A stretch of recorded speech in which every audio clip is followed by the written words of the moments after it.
하나님 말씀 함께 보겠습니다. 고린도전서 1장 1절에서 9절 말씀 보겠습니다.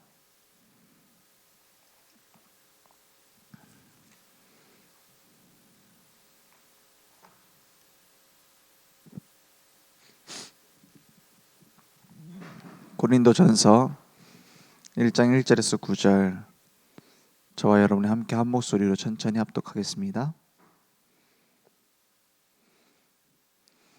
하나님의 뜻을 따라 그리스도 예수의 사도로 부르심을 받은 바울과 형제 소스데네는 고린도에 있는 하나님의 교회 곧 그리스도 예수 안에서 거룩하여지고 성도라 부르심을 받은 자들과 또 각 처에서 우리의 주 곧 그들과 우리의 주 되신 예수 그리스도의 이름을 부르는 모든 자들에게 하나님 우리 아버지와 주 예수 그리스도로부터 은혜와 평강이 있기를 원하노라.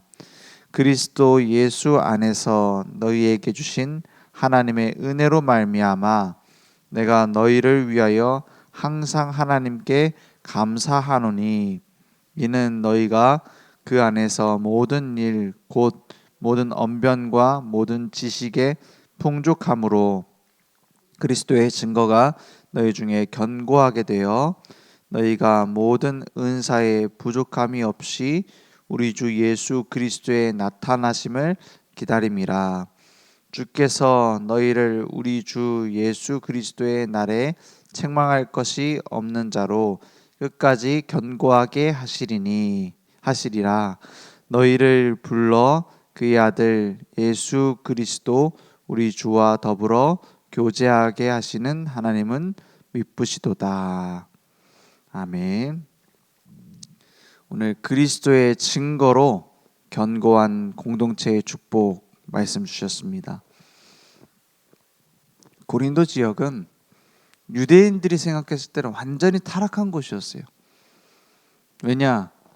전 그 지중해에서 오는 많은 경제와 문화 이런 것들이 소통되어지는 항구 도시였어요. 그래서 지금으로 치면 뭐 강남스타일 이런 식으로 고린도스럽다라는 말이 따로 있을 정도였어요. 그래서 막 세상 문화에 젖어가지고 음란 뭡니까 풍족한 경제 속에서 이제 그런 타락되어 있는 문화들이 다 섞여 있는 것을 보고 고린도스럽다라고 할 정도로 그런 어둠에 빠져 있는 지역이었습니다. 그러니까 주변 지역에 오히려 그 흑암 문화를 퍼뜨리는 중심지가 될 정도의 그런 지역이었어요. 근데 사도행전 18장에 보면은 바울이 먼저 아덴 지역을 지나서 도착했던 그 전도지가 고린도였습니다. 그 고린도 지역에 바울이 혼자 갔는데 누가 준비되어 있냐? 브리스길라 아굴라 부부가 먼저 준비되어 있는 거예요. 그래서 그 지역에서 이제 말씀 운동이 시작되어집니다. 바울, 실라, 디모데 이 세 명이 한 팀으로 먼저 마게도냐로 와서 도우라는 하나님의 명령을 받고 그 환상 중에서 보고 제일 먼저 빌립보 지역을 갔다가 베레아 지역도 갔다가 아덴 지역도 아테네죠. 아덴 지역도 갔다가 이제 고린도 지역으로 바울 혼자 먼저 온 겁니다. 그 데살로니가 지역에서 먼저 실라와 디모데가 함께 사역을 하고 거기서 야손이라는 제자도 찾고 이런 많은 응답들 뒤에 바울이 먼저 가서 브리스길라 아굴라 부부와 함께 만나지면서 세워진 지역이 고린도 교회입니다. 사도행전 18장 5절에 보면은 그래서 뒤에 뒤따라온 바울과 실라가 한 팀이 되어지니까 어떤 일이 일어나죠? 실라와 디모데가 마게도냐로부터 내려오매 이제 한 팀이 함께 모였어요. 바울이 하나님의 말씀에 붙잡혀. 성경에는 이렇게 행간이라는 게 있죠. 우리가 그냥 지나칠 수 있지만 중요하게 확인해 볼 수 있는 것들이 많습니다. 여기서 뭐라고요? 하나님의 말씀에 붙잡혀. 앞에 브리스길라 부부와 함께 말씀 사역을 하고 있었는데 실라와 디모데가 한 팀이 되어지니까, 한 팀으로 다시 만나지니까 말씀에 붙잡혀 유대인들에게 예수는 그리스도라 밝히 증언하니 그랬어요. 그 전에도 복음 전하고 있었는데 이게 그래서 팀의 축복입니다. 함께 앞에 빌립보 지역과 마게도냐 지역, 이런 지역에서, 데살로니가 지역에서 말씀 운동을 함께 했던 팀이 모여지니까 성령의 역사가 더 크게 일어나는 거예요. 그래서 5인조 팀을 만들고 우리가 지역에서 기도를 하고 캠프를 하자. 이것이 단순한 얘기가 아닙니다. 이 팀이 하나가 구성되어지면 거기에 말씀에 붙잡혀 그랬어요. 이 축복이 임하게 됩니다. 그래서 고린도 지역의 흑암 세력이 아무리 강할지라도 복음 가진 사람들이 만나지니 하나님의 능력이 나타나게 됩니다. 어둠이 깜깜할수록 빛은 더 확실하게 나타나게 돼 있어요. 핍박이 가해질수록 제자는 더 확실하게 나타나게 돼 있어요. 그러니까 고린도 교회에서 그 전에 없었던 더 큰 핍박이 옵니다. 막 진짜 팀이 일어나 진짜 전도하려고 하니까 더 큰 핍박이 일어나요. 그러니까는 그 핍박에 복음이 막힙니까? 아니에요. 오히려 더 확실하게 증거되어졌어요. 그러니까 하나님이 어떤 메시지를 줍니까? 이 성 중에 내 백성이 많으니 담대히 너는 외쳐라 말씀하시잖아요. 그렇게 복음을 외쳐서 세워진 교회가 고린도 교회입니다. 우리는 주로 문제가 생기면은 그 문제를 어떻게 해결할까 이렇게 생각하죠. 그렇지 않습니까? 바울과 실라, 디모데, 브리스길라, 아굴라 부부, 그리고 또 거기서 디도, 유스도라는 사람도 제자도 만나지고요. 회당장 그리스보라는 제자도 만나져서 말씀이 계속 전달되어지잖아요. 그리고 나서 바울과 실라, 디모데 팀은 고린도 지역을 떠나게 되죠. 떠나고 소식을 듣습니다. 어떤 소식이냐? 아니 그 안에 교회 안에서 음란함, 음행의 문제가 드러나고요. 타락한 사람들 얘기가 나오고요. 심지어 교회 안에서 그런 일들이 일어나고요. 더 큰 문제는 그 음행을 했다고 하는데 그렇게 크게 와닿지 않나 봐요. 그죠? 그래서 그거에 대해서 그러려니 하는 이런 여론도 있나 봐요. 그런 문제들에 대해서 쓴 것이 고린도 전서입니다. 그리고 고린도 전서 후서에 있는데 그 사이에 편지 하나가 더 있대. 그것도 그런 문제들에 대한 지적한 내용이었어요. 거기에 대해서 바울이 어떻게 하느냐? 그 문제는 윤리적인 문제이니 윤리적으로 이렇게 해결해라. 그 잘못된 인간들은 다 어떻게 해라.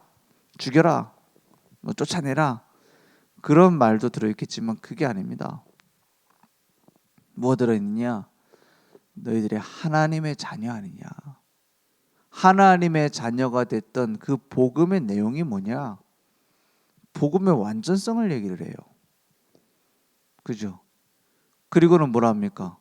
하나님의 자녀답게 산다는 것이 무엇이냐? 이 얘기를 쭉 해요. 한마디로 무슨 얘기냐?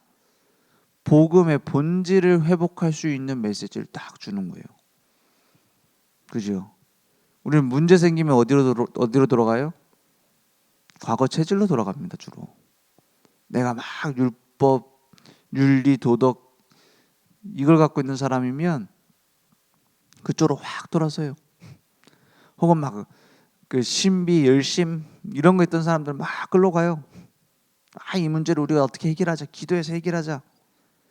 복음은 뭡니까? 이 상황에서 올바른 복음의 기준은 무엇이냐는 거예요. 그럼 이 상황에서 어떻게 하면 우리가 복음을 위해 살 수 있겠냐는 거예요.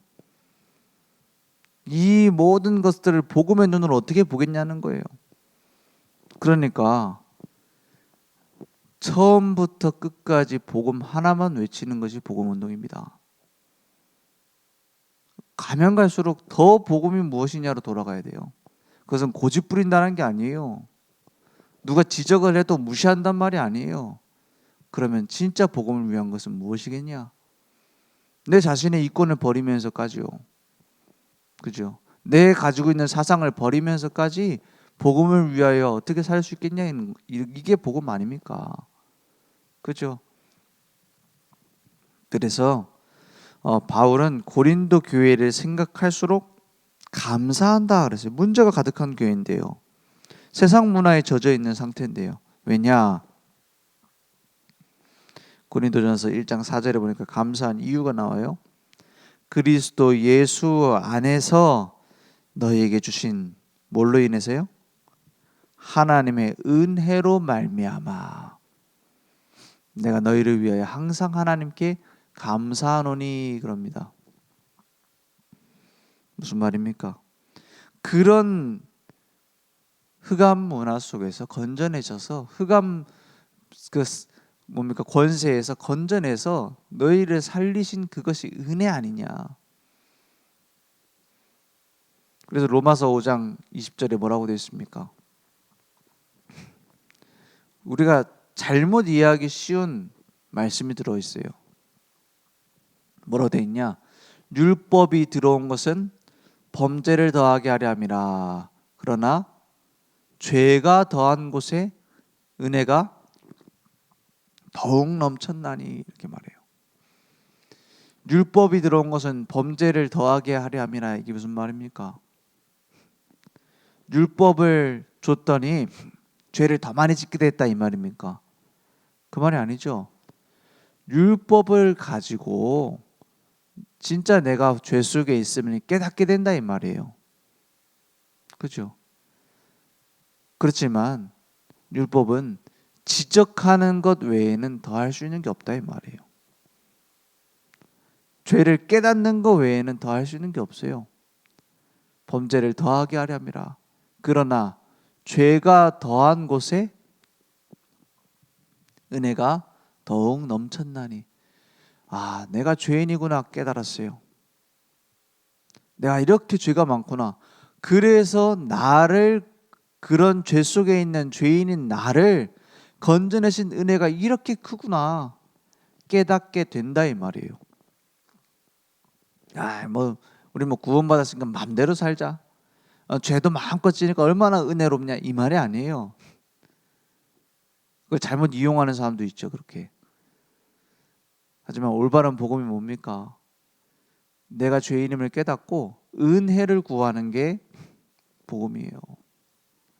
죄를 깨닫고 내가 해결하려고 하거나 죄를 깨닫고 막 서로 지적하고 죽이거나 그게 아니라 죄를 깨닫고 여기 하나님의 은혜가 필요하구나 그거예요. 21절에 뭐랍니까? 이는 죄가 사망 안에서 왕노릇한 것 같이 은혜도 또한 의로 말미암아 왕노릇하여 우리 주 예수 그리스도로 말미암아 영생에 이르게 하려 합니다. 그죠? 그래서 그 복음 없는 종교는 뭐 하느냐? 죄가 왕노릇하는 거예요. 죄 안 짓기 위해서 몸부림치죠. 그거 해결하려고 몸부림칩니다. 그것과 싸우기 위해서 막 내 힘, 내 의지 다 동원해요. 이길 수 있습니까? 그걸 보고 번뇌라고 합니다. 불교에서는. 몸부림치는 거예요. 우리는 뭐예요? 복음 안에서 은혜가 우리 인생의 왕노릇해요. 그래서 그전에는 지키기 위해서 몸부림쳤다면 이제는 누리는 겁니다. 뭘 누리냐? 세상 걸 누리는 게 아니고 막 쇼핑하면서 막 마음껏 돈 쓰면서 누리는 그게 누리는 게 아니고 복음이면 충분하다 누리는 거예요.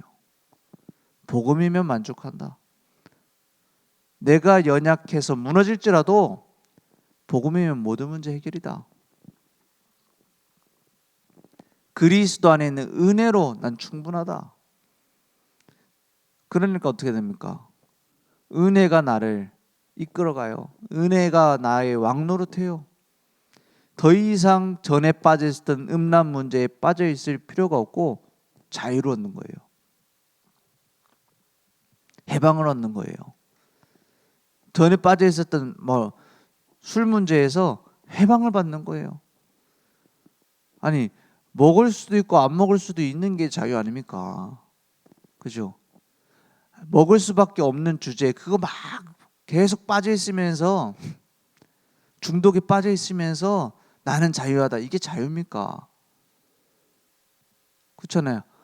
안 먹을 수 있어야 자유예요. 먹을 수도 있어야 자유예요.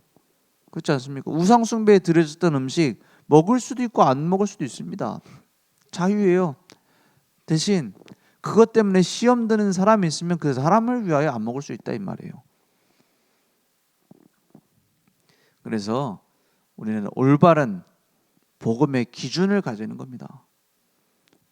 그래서 어떻게 됩니까? 그렇게 되면 7절에 보니까 이렇게 말합니다.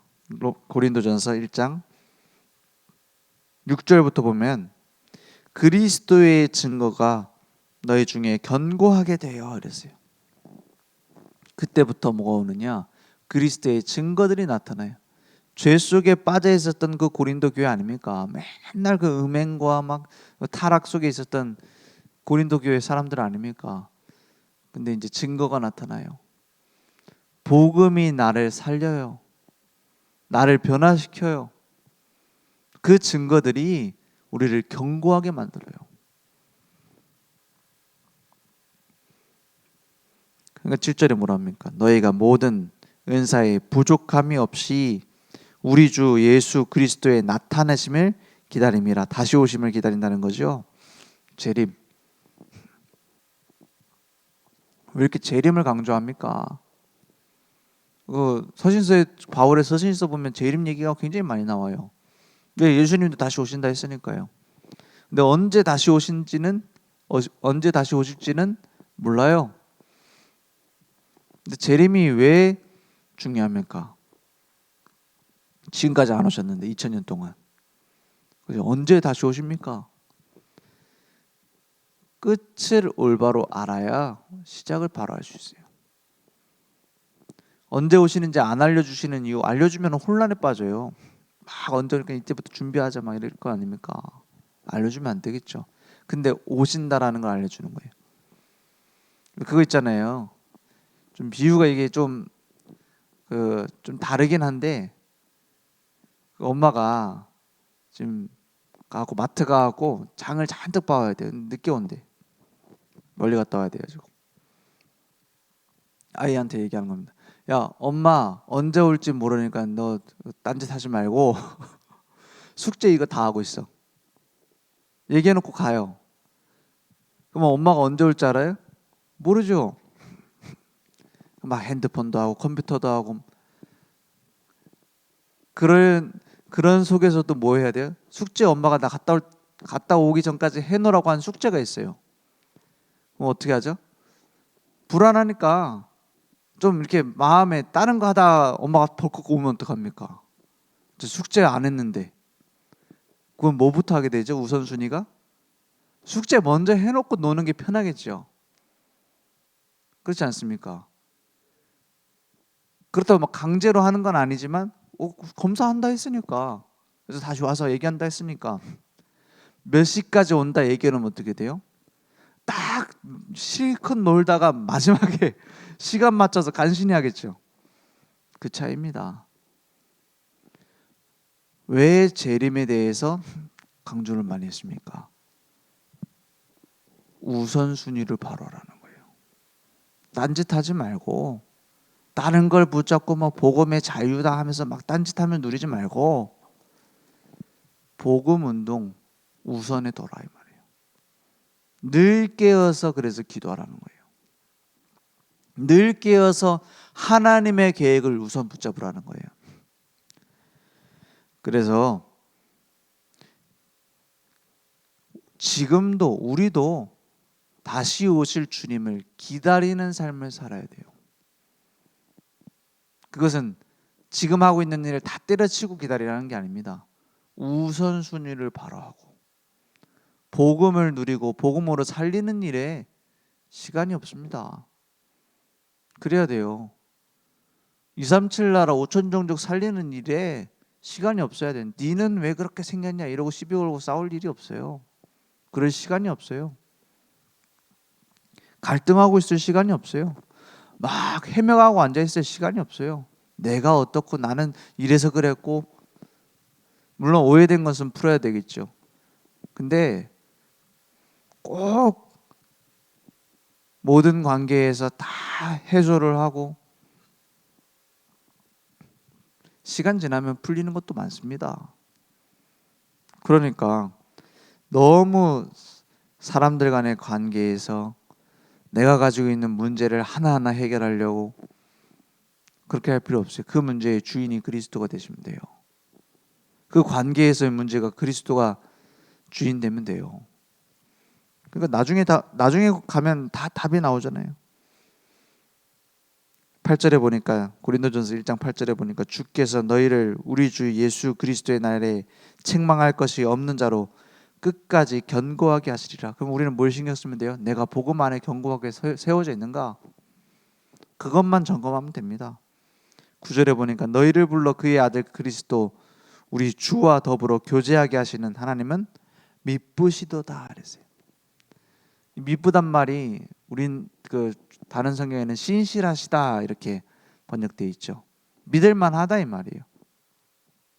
하나님께서 우리를 구원하셔서 지금까지 인도해 오셨어요. 믿을만하지 않습니까? 하나님의 완벽한 계획을 따라서 지금까지 인도해 오셨어요. 그 하나님을 우리는 믿습니다. 그래서 우리는 뭐 하면 됩니까? 견고한 공동체를 딱 세우는 거예요. 나만 견고한 게 아니라 다른 사람을 견고하게 세워줄 수 있도록 복음으로만 견고해질 수 있습니다. 그러니까 오직 그리스도로 견고한 믿음 가진 나를 찾아요. 날마다. 그러니까 오직 말씀 따라서 믿음의 터를 견고히 하는 겁니다. 오직 성령만으로 세상을 정복하는 견고한 힘이 누려질 수 있어요.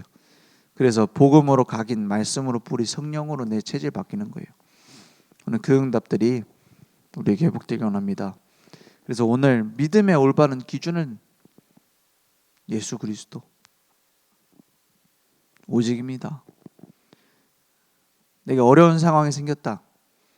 이 상황에서 내가 고민해야 될 것은 물론 어떻게 해결해야 될까 그걸 생각하지 말란 말이 아니에요. 늘 내 마음속에 중심에 뭐가 있어야 되느냐? 내가 견고한 복음의 기준을 가지고 있느냐? 복음을 위해 살고 있느냐? 그 이전에 내가 복음으로 살고 있느냐? 그러면 많은 답들이 나올 겁니다. 살리는 응답들이 오게 됩니다. 그죠? 죽이는 것은 우리가 받을 응답이 아니에요. 해방시키는 응답들이 옵니다. 그래서 많은 사람들이 지금 종교에 붙잡혀 있어요. 해방시켜 주는 겁니다. 올바른 소망을 주는 거예요. 그러한 응답들이 우리에게 회복되기 원합니다. 기도하겠습니다. 하나님 감사합니다. 지금 고린도 교회처럼 많은 문제들을 이 시대에 많은 교회들이 갖고 있습니다. 그들을 살릴 수 있도록 우리를 부르셔서 하나님의 계획 이루심 믿습니다. 오늘 올바른 복음의 기준이 내게 세워져서 복음의 망대가 내게 세워져서 모든 사람 살리는 응답들을 누릴 수 있도록 역사해 주옵소서. 하늘에 계신 우리 아버지여, 이름이 거룩히 여김을 받으시오며 나라의 임하시며 뜻이 하늘에서 이룬 것 같이 땅에서도 이루어지리이다. 오늘날 우리에게 일용할 양식을 주옵시고 우리가 우리에게 죄 지은 자를 사하여 준 것 같이 우리 죄를 사하여 주옵시고 우리를 시험에 들게 하지 마옵시고 다만 악에서 구하옵소서. 내게 나라와 권세와 영광이 아버지께 영원히 있사옵나이다. 아멘.